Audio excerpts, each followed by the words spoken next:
بسم اللہ الرحمن الرحیم۔ السلام علیکم، آپ کا دوست سلمان حیدر۔ دعا ہے پروردگار سے کہ اس نے آپ کو اور آپ کے اہل خانہ کو اپنی حفظ و امان میں رکھا ہوا۔ سپریم کورٹ میں نیب ترامیم کیس میں ایک نیا موڑ آیا، بلکہ زبردست موڑ آیا۔ اب جھٹکوں کا سلسلہ شروع ہو چکا ہے نا۔ پہلا جھٹکا تو ان کو ججز اصلاحاتی بل کے ختم کرنے پر ملا سپریم کورٹ کی طرف سے، اور اب دوسرا یہ بڑا قانون تھا جو انہوں نے اپنے دور میں بنایا تھا، اور اسی کے ذریعے انہوں نے اس قانون کو ظاہری بات ہے اپنے حق میں بنانا تھا، اور نیب اصلاحات بل بنایا۔ اور یہ بل جس کے تحت انہوں نے اپنے تمام کیسز ختم کیے، یعنی 50 کروڑ کی جیسے کرپشن نہیں ہے اب نیب کی نظر میں، یہ سب چیزیں اسی میں تھیں۔ اس بل کے تحت انہوں نے اپنے چھوٹے بڑے تمام کیسز ختم کیے، اپنے آپ کو خود این آر او دیا۔ یعنی وہ گورنمنٹ ماشاءاللہ جو اپنے آپ کو خود این آر او دیتی ہے اس کو پی ڈی ایم کی حکومت کہتے ہیں، اس کو شہباز شریف کی وزارت عظمیٰ کہتے ہیں۔ ٹھیک ہے جی، آپ نے یہ ذہن میں ہمیشہ رکھنا ہے۔ اور ہاں، بزرگوں کے ناک کے نیچے ہوا ہے، تو میرا ماننا ہے کہ بزرگ اس کے اندر شامل تھے، ایسی بات نہیں ہے، تو وہ بزرگ ان کے ناک کے نیچے سب کچھ ہوا ہے، اور اسی لیے یہ حکومت میں آئے تھے۔ اب صورتحال انٹرسٹنگ یہ ہو گئی ہے کہ آج سماعت ہوئی ہے، ٹھیک ہے، نیب ترامیم کیس کے اوپر، اور بینچ کے ایک رکن ہے منصور علی خان صاحب۔ مجھے نہیں پتا، اللہ ان کو سلامت رکھے، میرے لیے قابل احترام ہے، سپریم کورٹ کے جج ہیں، میں بدتمیزی کسی سے نہیں کر سکتا۔ 46 سماعتیں ہوئی ہیں اس کیس کی،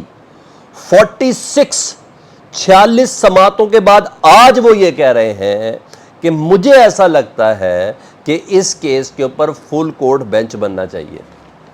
اب یہ دیکھیں، میں اگر اس کی نیگیٹیوٹی دیکھوں تو شاید قاضی صاحب نے کہا ہوگا بھائی روکو، ذرا ان کے جانے کا انتظار کرو 15 ستمبر کے، پھر مل کے فیصلہ کر لیں گے۔ میں اگر نیگیٹیوٹی بولوں ایسا نہیں ہوگا، لیکن میں بتاؤں 46 سماعتوں پہ سارا پیسہ میرا لگا ہے ٹیکس کا، سارا پیسہ آپ کا عوام کا لگا ہے ٹیکس کا۔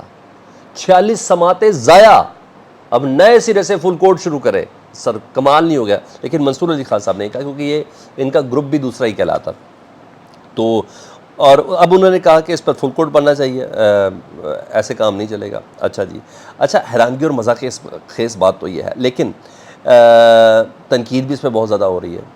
منصور علی خان صاحب کو وہ اچھے میننگز میں نہیں لیا جا رہا۔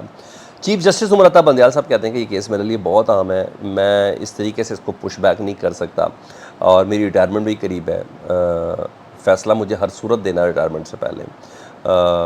ایسا نہ تاثر جائے نا کہ ڈر گیا، یا ایسا تاثر نہ جائے کہ یہ جو ابھی جو حکومت گئی ہے اس کے جو این آر اوز جو ملے ہیں اس کے اندر چیف جسٹس عمر عطا بندیال بھی شامل ہیں، ان کی پارٹنرشپ نہ لگے اس میں کہ وہ بھی اس کے اندر حصے دار ہیں، تو تاریخ میں ایسے ہی لکھا جائے گا نا اگر فیصلہ نہیں کر کے گئے۔ تو 28 اگست تک اب اس کی سماعت ملتوی کر دی گئی ہے، اور اب روزانہ کی بنیاد پر انہوں نے کہا کہ چیف جسٹس صاحب نے کہا 28 اگست سے بندہ، یعنی 17-18 دن ہوں گے، 19 دن ہوں گے، 18-19 دن ہوں گے چیف جسٹس کی مدت ملازمت کے، تو روزانہ کی بنیاد پر سماعت ہوگی، اور اس لیے بری خبر ہے یہ سابق حکومت کے لیے، شہباز شریف رجیم کے لیے یہ بری خبر ہے۔ سپریم کورٹ سے دوسری بری خبر یہ ہے کہ مریم نواز صاحب کی ضمانت منسوخی کے خلاف جو درخواست ہے وہ سماعت کے لیے مقرر کر لی گئی ہے سپریم کورٹ میں۔ مریم نواز صاحبہ کی ضمانت ہوئی تھی، اس ضمانت منسوخی کے خلاف درخواست سماعت کے لیے مقرر کر دی گئی ہے، 22 اگست کو یہ سماعت رکھی گئی ہے۔ تب نیب نے، یہ 2019 کی بات ہے، کون سی جی ہاں 2019 کی بات ہے، نیب نے شمیم شوگر مل کیس میں اثاثوں سے متعلق میں مریم بی بی کی جو ضمانت تھی وہ ہوئی تھی، اور انہوں نے ضمانت کے خلاف چیلنج کیا تھا، یعنی اس ضمانت کو نیب نے چیلنج کیا تھا، یعنی اس وقت کی نیب، عمران خان صاحب کے وقت کی نیب نے چیلنج کیا تھا، اور اب وہ کیس سماعت کے لیے منظور کر لیا گیا ہے۔ وہ پہلے والا نیب تھا، اب یہ نیا والا نیب ہے۔ اب دیکھتے ہیں سپریم کورٹ میں 22 اگست کو وہ کیا کرتا ہے، الٹی کر کے کھانی ہے نا، وہ بھی دیکھنا ہے۔ اچھا، ہے پاکستان کا ادارہ، مگر یہ انجائنا کے اٹیک دے رہے ہیں، وہ جو چھوٹے چھوٹے دل کے دورے ہوتے ہیں اس کو انجائنا کہتے ہیں۔ انجائنا کے اٹیک سپریم کورٹ دے رہی ہے، اور ایک ساتھ دے رہی ہے، اور آہستہ آہستہ ان کے کیس لگائے جا رہے ہیں، کوئی شک نہیں، جہاں ریلیف ہے، جس طرح احسن اقبال کو ریلیف ملا، ان کو توہین عدالت ان کی ختم ہوئی، اب وہاں آحد چیمہ کی ضمانت منسوخی کا کیس بھی سپریم کورٹ میں لگ گیا ہے۔ آحد چیمہ کی ضمانت منسوخی کا کیس سپریم کورٹ میں لگ گیا ہے۔ رانا ثناء اللہ کی ضمانت منسوخی کا کیس بھی سپریم کورٹ میں لگ گیا ہے اور سماعت کے لیے منظور ہو چکی ہے۔ ایک ساتھ کیسز کا لگنا ڈیفینیٹلی معنی خیز ہے۔ میں یہ نہیں کہتا کہ سپریم کورٹ ان کو اڑا کے رکھے گی، آحد چیمہ کی ضمانت کینسل کر دے گی، رانا ثناء اللہ کی ضمانت کینسل کر دے گی، میں ویسے بتا رہا ہوں، کچھ دے کے بہت کچھ لینے کے لیے بھی یہ سب کچھ ہوتا ہے، ٹھیک ہے۔ اگر احسن اقبال صاحب کی توہین عدالت کا کیس ختم کر دیا تو اس کے اوپر ججز اصلاحاتی بل بھی تو ختم کر دیا، کہیں نہ کہیں میرا خیال ہے شاید ایسا بھی ہوتا ہے، چھوٹے نقصان کی خیر ہوتی ہے۔ ہوتا ہے ایسا وسیع تر مفاد کے لیے. اچھا اہم چیز یہ ہے کہ احد چیمہ کا جو کیس ہے نا وہ لگا ہوا ہے ضمانت منسوخی کا. ادھر نیب یعنی احتساب عدالت نے احد چیمہ کو اجازت دے دی ہے ملک سے باہر جانے کی.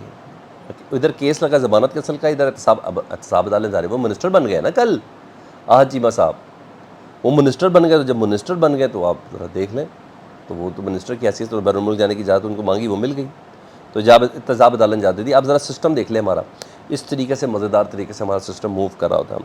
حسان نیازی کی میں آپ کو تھوڑی اپڈیٹ دوں, فائنل اپڈیٹ آ گئی, یہ فائنلی اپڈیٹ ہے. باقاعدہ مرکزی ملزم جو ہے 9 مئی کی حیثیت سے ان کا نا وہ کور کمانڈر ہاؤس جس کو جنا ہاؤس کہتے ہیں, اس کے مرکزی ملزم کی حیثیت سے باقاعدہ ملٹری کے حوالے ان کو کر دیا گیا, یا فوج کی تحویل میں ان کو دے دیا گیا, اور وہیں ان کا ٹرائل کیا جائے گا, اور اب کچھ نہیں کیا جا سکتا.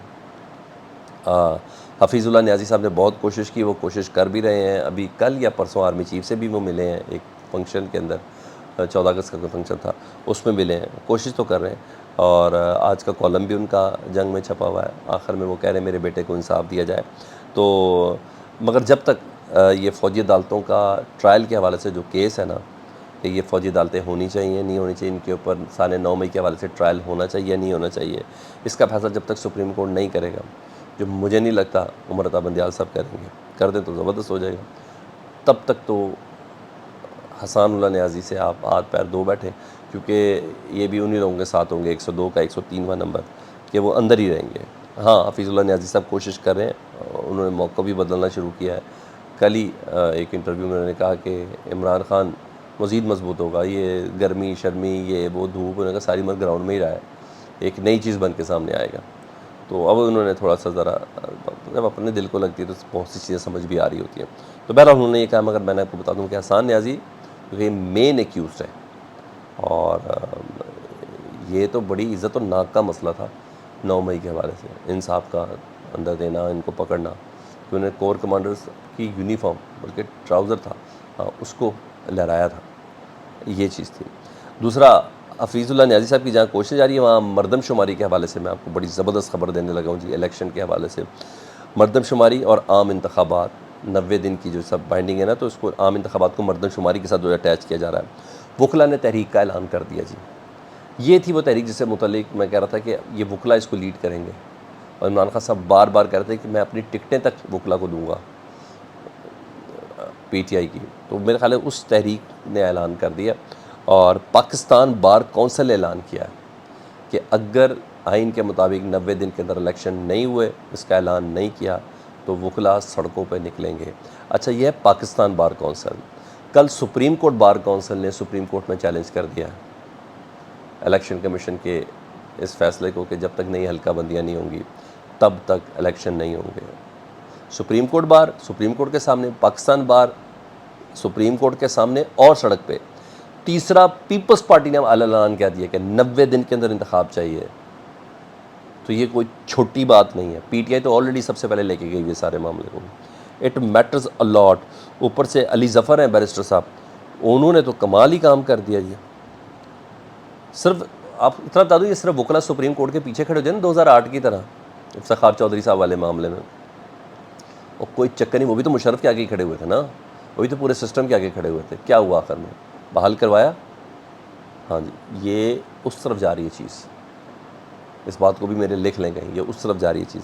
اب بیرسٹر علی ظفر کیا کہتے ہیں, انہوں نے بالکل منطق کی بات کی ہے. انہوں نے کہا اگر اسمبلی تحلیل صدر نے کی ہے نا تو اس الیکشن کی تاریخ بھی صدر ہی دے گا.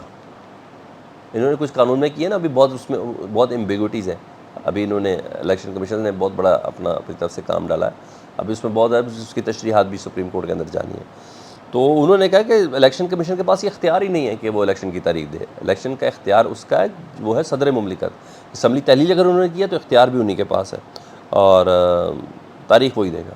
بہت اہم پوائنٹ ہے, اور صدر نے ہی دستخط کیے تھے. یعنی معاملہ پھر عدالت میں جائے گا سر, مجھے ایسا لگتا ہے. اور یہ ڈھول نا قاضی فائزی صاحب بجائیں گے 90 دن کا, یہ ان کے گلے پڑنے والا ہے. میری ناقص رائے ہے, آپ کی کیا مجھے کمنٹ سیکشن میں بتائیں.